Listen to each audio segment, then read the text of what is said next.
The role of EDR in advanced threat hunting serves to be as the core foundation upon which a lot of your insight into it depends. But what we at Heimdall try to do is we not only combine it under one single pane of glass, one multi-tenant unified dashboard, but we also make it really, really convenient for you to prioritize, for you to see quite visually which threats you should be hunting down first, which ones you should be focusing on as you find them. So, for example, our Threat Hunting and Action Center, our TAC, our TAC platform, that's specifically designed to really help those hands-on security, those hands-on IT people who will be using our products to see a list of all these different threats that Heimdall is finding and preventing, and so that you can know what you want to prioritize first to address. Because particularly as you go into larger organizations, you end up in situations in which you have cybersecurity dashboards, you have multiple dashboards you got open.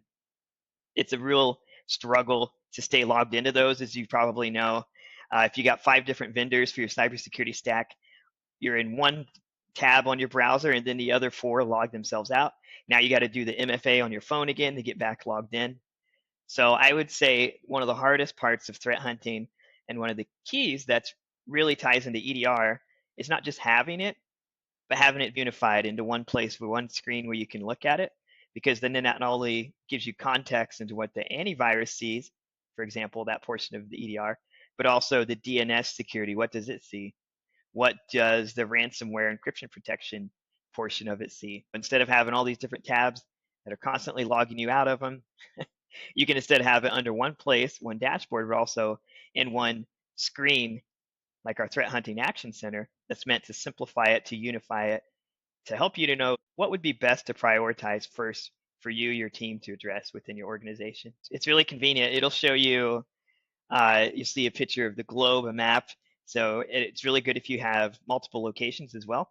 If you have people in one time zone, your SOC team over there in the US, let's say, and then for maybe your office in Copenhagen, Denmark, let's say you have another SOC team there. So it's good to see visually the time zone, which team could prioritize which updates. But it's also good because, as you alluded to, you can see insights into what the EDR is doing.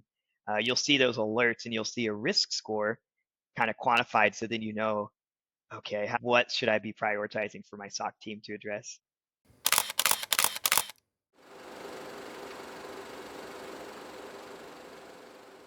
The specific capabilities of EDR across different organizations that tend to support threat hunting often include not only showing you what the alerts are, but bringing you in additional information about it. So, for example, you'll notice a lot of organizations, including Heimdall Security, when it does find a particular threat that's based on a hash, like a file hash, so a particular malicious file, quite likely, a known one, then it'll often link to a website called Virus Total. It's really good because it gives you insight further into why was this particular file flagged by the antivirus, and what does the community, the cybersecurity community as a whole, know or think they might have insight into about this particular threat. So I would argue one of the key pieces of threat hunting in regards to EDR is having a good EDR solution that not only shows you alerts, but gives you a deeper insight into it. It's kind of a way to see what really mechanically is happening under the hood there. So you'll also notice, for example, a lot of DNS security that's built into different EDR solutions. Now they're more advanced. Heimdall really, this is the kind of our original product that started out of when we won DEF CON. And so our DNS security solution, you'll see it tries to not only simply flag malicious DNS addresses that are known, but it also try to give you some indication of anticipating a brand new, never before seen address if it's malicious or not. And then from there, you can dive in deeper, gain more insight into that. In regards to threat hunting, make sure your EDR solution, whichever one you choose, not only shows you alerts, but lets you dive in deeper, lets you see underneath the hood what really is happening there, and make it convenient for you to research that particular threat further.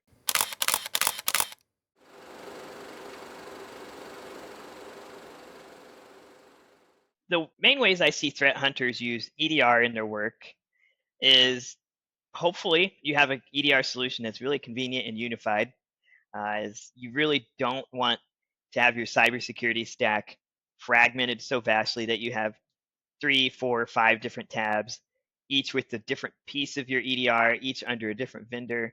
That becomes really difficult to manage, particularly with getting logged out all the time.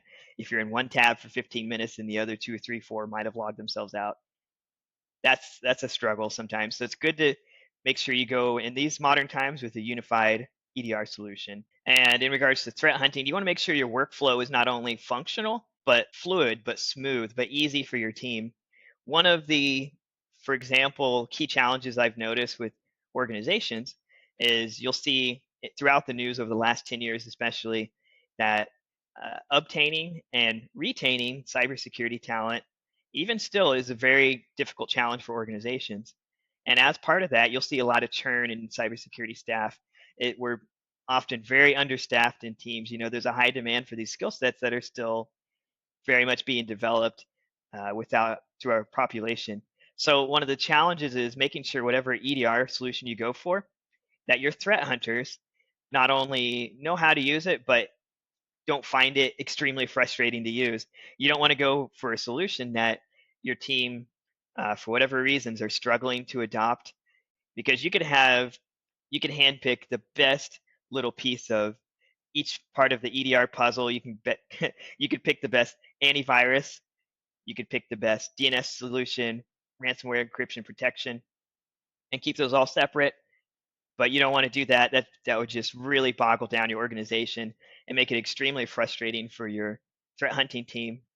And worst of all, you can have a really talented, really eager to learn team, but sometimes they'll find it extremely difficult to not only adopt 3, 4, 5 different solutions, but to keep up to date with all the constant changes of those 3, 4, 5 or more different solutions.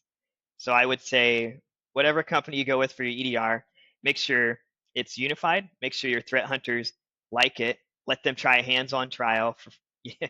Let them actually try it out before they use it. And yeah, look for something that's more modern and not only reacting to threats, but also proactively trying to prevent them.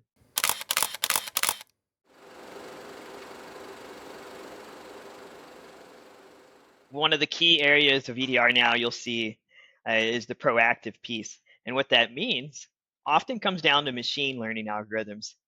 It's one thing to have 1, 2, 3, 4 people in a SOC team staring at a computer screen 24/7 combined, looking for alerts, responding to them as it's happening.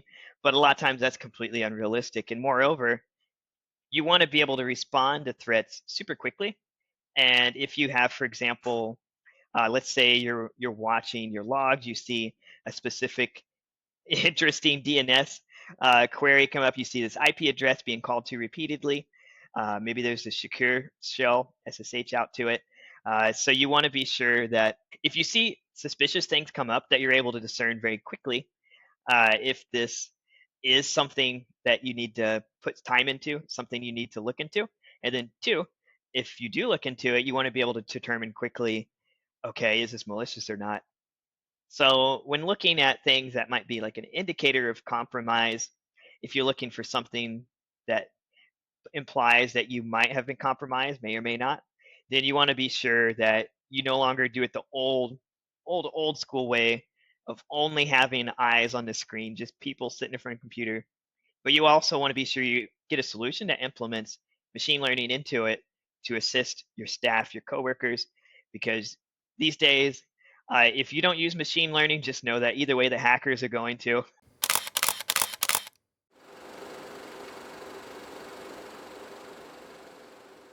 Let's say you have a machine, the antivirus has flagged a potentially malicious file.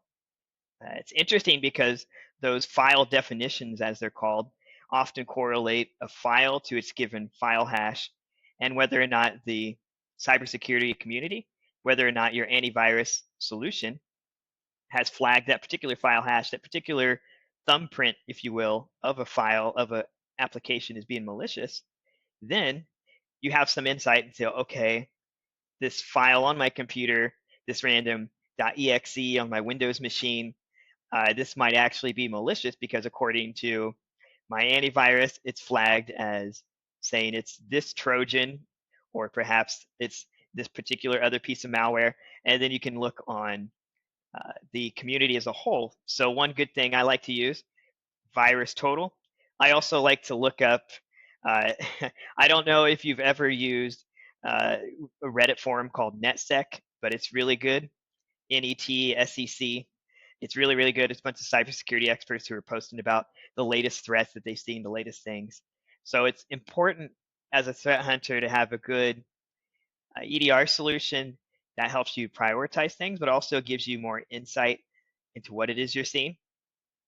Because if you really do get to a point where you're like, okay, all these indicators seem to imply that we do have this malicious thing on our computer, then you definitely want to dive in further and look in the cybersecurity community as a whole as to what they're saying about this particular threat, this particular thing.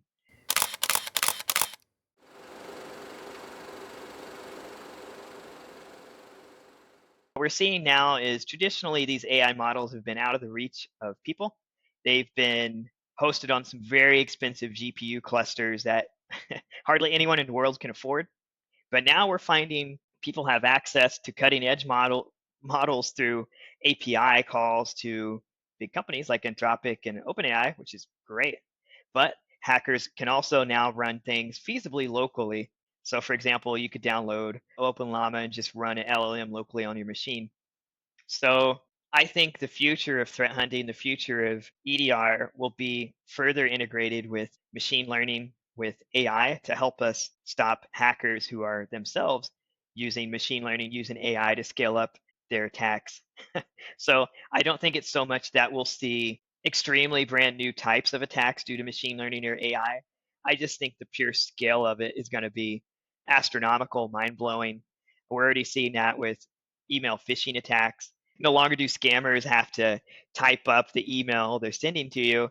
They simply query an LLM and then it crafts the phishing email for you. And that gets really interesting in spear phishing because now a lot of LLMs are aware not only of different topics, different things, but also of specific companies.